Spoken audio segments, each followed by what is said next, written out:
This happened back in March of 2019 when I was 23 and working my first contract as a bartender on the Carnival Horizon.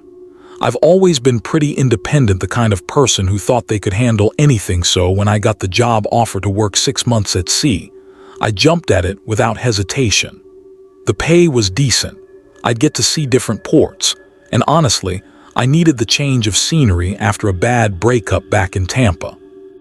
Before we get started, drop a comment below and tell us what part of the world you're tuning in from. We always love connecting with our community. And if you haven't already, make sure to subscribe so you stay updated on all our latest content. The ship had this massive crew of around 1,200 people, and I worked at the Alchemy Bar on Deck 5, which was one of the more upscale spots. My shift usually ran from 4 p.m. until around 1 a.m., sometimes later depending on how busy we were. I shared a cabin with another bartender, a girl from the Philippines I'll call Maria, but our schedules were opposite, so I rarely saw her. For the first 2 weeks, everything was completely normal. I made drinks, flirted for tips, dealt with the usual drunk passengers. The crew areas were separate from passenger zones, accessible only with our ID cards, which made me feel pretty secure. During the day, I'd explore whatever port we were docked at, and at night I'd collapse into my bunk exhausted. The first time I noticed him was on a Tuesday night, about 3 weeks into my contract. We were at sea between Cozumel and Jamaica. He was maybe in his mid-40s, average height, with thinning dark hair and these wire-rimmed glasses that caught the light weird. He sat at my bar for almost 3 hours, nursing 2 drinks the entire time. That alone was odd. Most passengers drank way more, but what really got me was how he barely looked at his phone. He just watched. Watched me, watched other passengers, watched everything with this blank expression. When I asked if he needed anything else around 12:30 a.m., he smiled and said, "Just enjoying the view." His voice was soft, almost monotone. Something about it made my skin crawl, but I smiled back and moved to help other customers. I saw him again the next night. Same spot at the bar, same 2 drinks, same blank stare. This time when my shift ended at 1:15 a.m., I noticed him get up and leave about 30 seconds after I clocked out. I told myself it was a coincidence. The ship held over 4,000 passengers. Lots of people probably had similar routines. But then it kept happening. Every single night for the next week he'd be there. He never caused problems, never said anything inappropriate, never even asked my name. But he'd watch and he'd leave right after I did. I mentioned it to Maria one afternoon when we actually crossed paths in our cabin. She told me some passengers got fixated on crew members, especially the younger ones, and that it usually wasn't a big deal. "Just ignore him," she said. "He'll get bored." The first really terrifying moment happened on a Saturday night around 2:47 a.m. I'd stayed late helping clean up after a particularly messy evening. Someone had knocked over an entire tray of martinis. I was walking back to my cabin on Deck 2, which meant taking the crew stairwell from Deck 5. These stairwells were narrow, fluorescent lit, and painted this industrial gray that always felt oppressive late at night. I was on the landing between Deck 4 and Deck 3 when I heard footsteps above me. Fast footsteps, like someone was trying to catch up. I looked up and saw him, the same guy from the bar, standing on the Deck 4 landing, looking down at me through the gap in the stairs. He shouldn't have been there. This was a crew-only area. "Can I help you?" I asked, trying to sound professional instead of scared. My heart was already hammering against my ribs. He didn't answer, just stared at me with that same blank expression. Then he started coming down the stairs toward me. I didn't wait to see what he wanted. I ran down to Deck 3, swiped my ID card, and practically threw myself into the crew corridor. I heard him reach the door behind me, heard him try the handle. It didn't open. He didn't have crew access, but the handle kept rattling for a good 10 seconds before it finally stopped. I reported it the next morning to my supervisor, a guy I'll call Mark. He seemed concerned but told me that sometimes passengers got lost and wandered into restricted areas. He said he'd mention it to security and that they'd keep an eye out. That should have made me feel better. It didn't. For the next few nights, the guy didn't show up at the bar. I started to relax, thinking maybe security had talked to him or maybe he disembarked at Grand Cayman. But then, on a Thursday night, I remember because we were doing a tropical drinks promotion, I found a note slipped under my cabin door when I got back around 2 a.m. It was written on Carnival stationery in neat handwriting. "You have beautiful hands. I watch you make drinks and I imagine what else those hands could do." My stomach dropped. I showed it to Maria, who'd actually been in the cabin for once. Her face went pale. "You need to take this to security right now," she said. I did. The security officer, a Norwegian guy named Per, took photos of the note and filed a report. He asked if I knew who might have left it. I described the passenger who'd been watching me, mentioned the stairwell incident. Per said they'd review camera footage and try to identify him, but he also warned me that unless the guy made a direct threat or physical contact, there wasn't much they could do beyond talking to him. The next night, I worked my shift scanning every face at the bar. He wasn't there. Neither was he there the following night. By Sunday, I'd almost convinced myself that security had handled it, that maybe he'd been warned off or was avoiding me. Then came Monday night, or really Tuesday morning at 3:08 a.m. I woke up to the sound of footsteps in the corridor outside my cabin. Heavy, slow footsteps that stopped right outside my door. Maria was snoring in the bunk across from me, completely oblivious. I held my breath, listening. The footsteps started again, packing back and forth, then they stopped. I heard the electronic beep of someone trying an ID card on our lock. It beeped red, access denied. Another beep, red again, and another. Whoever was out there was repeatedly trying to get into our cabin. I grabbed my phone, hands shaking so badly I almost dropped it. I called security and whispered that someone was trying to break into cabin 2089.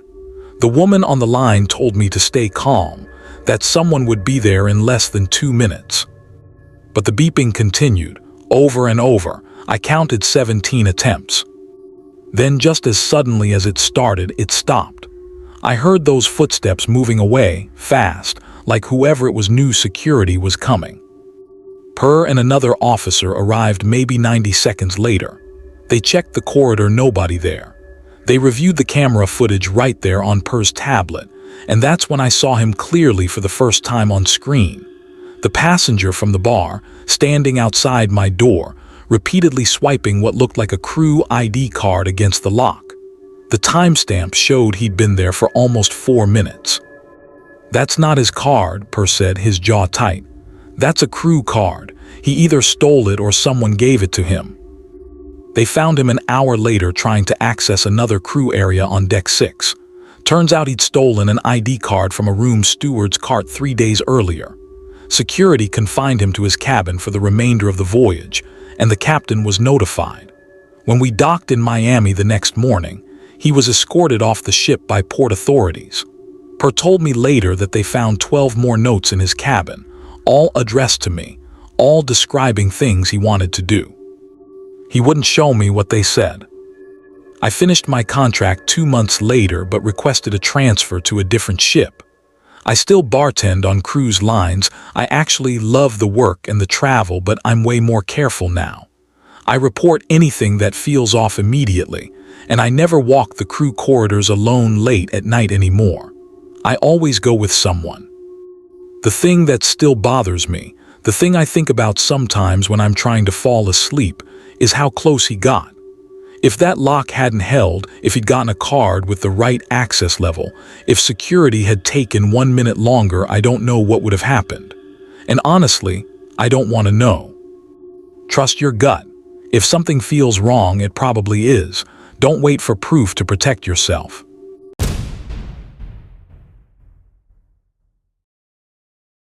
I never believed those stories about people being stalked on vacation.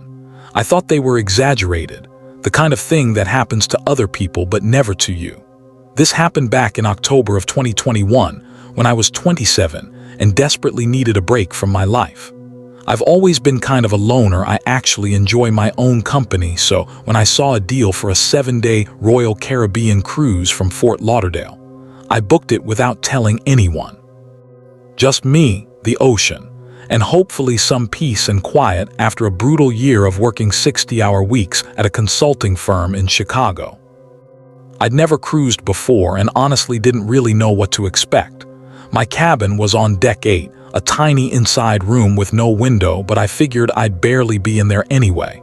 The ship was huge, the Symphony of the Seas, one of those massive ones with over 6,000 passengers. I liked the anonymity of it. Nobody knew me, nobody needed anything from me. I could just exist. The first 2 days were exactly what I needed. I read by the pool, ate at different restaurants every meal, watched the ocean from various decks at sunset. I didn't talk to many people beyond small talk with waiters and bartenders. A few other solo travelers tried to strike up conversations, but I kept it brief. I wasn't there to make friends. The first note appeared under my door on the third morning around 6:30 a.m. I almost stepped on it when I left to get coffee. It was a piece of the ship's stationery, folded in half, with a single sentence written in blue ink. "I noticed you yesterday at the pool. You looked peaceful." At first I thought maybe it was from the cruise staff, like some weird customer service thing. But there was no name, no signature. I shrugged it off and went about my day. Lots of people had been at the pool. It could have been anyone. The second note came that evening while I was at dinner. When I got back to my cabin around 9 p.m., it was another folded piece of stationery. This one said, "You were wearing the blue dress tonight. It suits you. You sat alone at dinner. So did I. We have that in common." My stomach tightened. This wasn't from staff. Someone was watching me specifically, keeping track of what I wore, where I went. I tried to remember if I'd noticed anyone paying particular attention to me at dinner, but the dining room had been packed. Hundreds of people. I couldn't recall any single face. I called guest services from the phone in my cabin and explained the situation. The woman who answered seemed sympathetic but not particularly concerned. She said that sometimes passengers left friendly notes for each other, and that unless it was threatening, there wasn't much they could do. She offered to have security check my cabin number against recent key card access logs, but said it was unlikely anyone had entered. They'd probably just slipped the notes under the door from the hallway. That night I barely slept. Every sound in the corridor made me jump. Around 2 a.m. I heard footsteps stop outside my door. I held my breath, listening. Nothing happened. The footsteps eventually moved on, but I lay awake until dawn, staring at the ceiling. The third note was there when I finally worked up the courage to leave my cabin the next morning at 8 a.m. "You didn't sleep well. I could tell when I saw you this morning at breakfast. You looked tired. You should rest more." This one sent chills down my spine. I hadn't gone to breakfast yet. I just left my cabin moments ago, which meant whoever wrote it was either lying to mess with me or they were nearby, watching me right now. I spun around, scanning the hallway. A few passengers were walking toward the elevators, none of them paying attention to me. An elderly couple, a family with kids, nobody suspicious. I went straight to guest services in person. This time I insisted on speaking to a security officer. A guy in his 30s with a thick accent, I think he was Croatian, took my statement and the notes. He reviewed camera footage from my hallway, but said the cameras didn't cover every angle. Someone could have approached my door during gaps in coverage. He promised they'd increase patrols on Deck 8 and advised me to report any further incidents immediately. For the rest of that day, I stayed in public areas. The pool deck, the promenade, the theater. I didn't go back to my cabin until almost midnight, and I checked the floor outside my door carefully before using my key card. No note. I exhaled in relief. But when I woke up the next morning around 7 a.m., there was a note that hadn't been there when I went asleep. I was sure of it. This one was longer. "You're scared now. I can see it in the way you move, the way you look over your shoulder. You don't need to be scared of me. I just want you to know someone sees you, really sees you. Most people go through life invisible. Not you. Not to me." My hands were shaking so hard I could barely hold the paper. This person had been outside my door while I was sleeping, just feet away from me with only a thin door between us. I packed a bag and went straight to guest services again. This time, they took it more seriously. They moved me to a different cabin on deck 10, a room with a balcony that cost way more than my original booking, but they didn't charge me extra. They assigned an officer to do random checks of my hallway throughout the day and night. The security guy, I think his name was Marco, told me to keep my balcony door locked and to report anything suspicious immediately. I felt better in the new cabin, safer. That first night on deck 10, I actually slept for a few hours. The next day we docked at St. Thomas and I spent the entire day off the ship, just walking around the town, sitting at cafes, trying to feel normal again. When I got back to the ship around 6 p.m., I steeled myself before opening my cabin door. Part of me expected another note, even though logic said this person couldn't possibly know my new room number. But there it was, on the floor just inside the door, which meant someone had opened my cabin. A note on the same stationery. "Did you really think changing rooms would matter? I know where you are. I always know where you are." I screamed, actually screamed.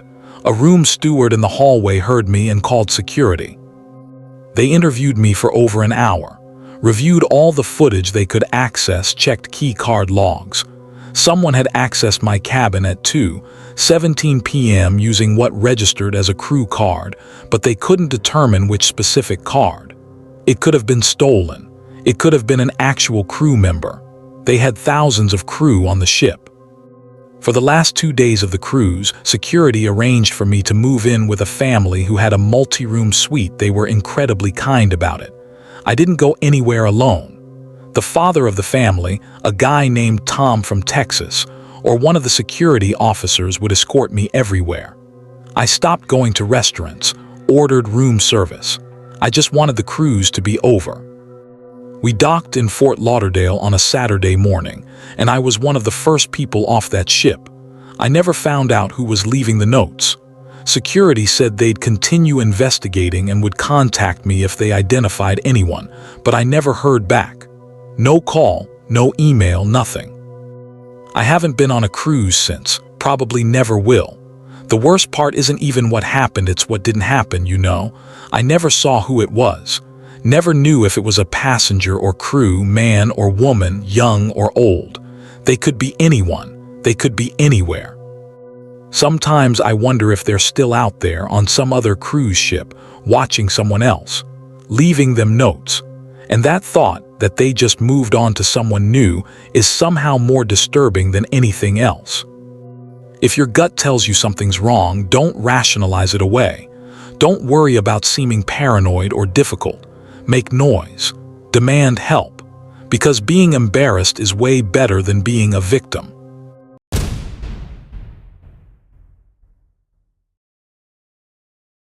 I was working my first cruise ship contract when this happened, and I never believed the horror stories other crew members told about life at sea.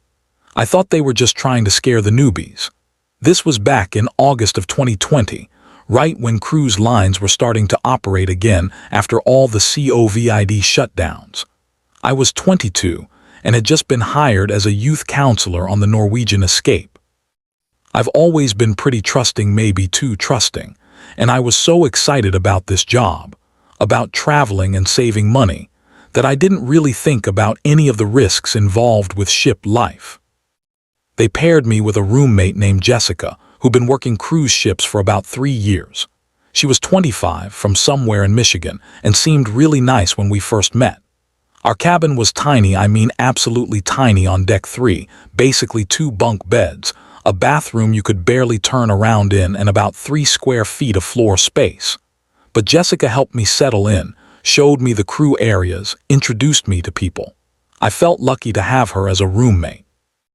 Jessica worked as a guest services representative, so her hours were different from mine. I'd see her in passing. Sometimes we'd eat together in the crew mess hall, but mostly we were on opposite schedules. After the first week, I started noticing she seemed stressed. She'd be on her phone constantly, texting someone, and when I'd ask if everything was okay, she'd just say, "Yeah, it's complicated," and change the subject. On a Tuesday night, I remember, because we just left Port Canaveral, Jessica told me she needed to talk to me about something. It was around 11 p.m., and I'd just gotten back from settling some kids in after a late movie event. She was sitting on her bunk, looking pale, almost scared. "If anyone asks about me, anyone at all, you don't know anything, okay?" she said. I laughed nervously because I thought she was joking. "What are you talking about?" "I'm serious," she said. Her hands were shaking. "There's someone on this ship who I don't want to see. If anyone comes asking, you haven't seen me. You don't know where I am." Before I could ask her what was going on, someone knocked on our cabin door. Jessica's face went white. She put a finger to her lips, motioning for me to be quiet, and then she literally squeezed herself into the tiny space between her bunk and the wall.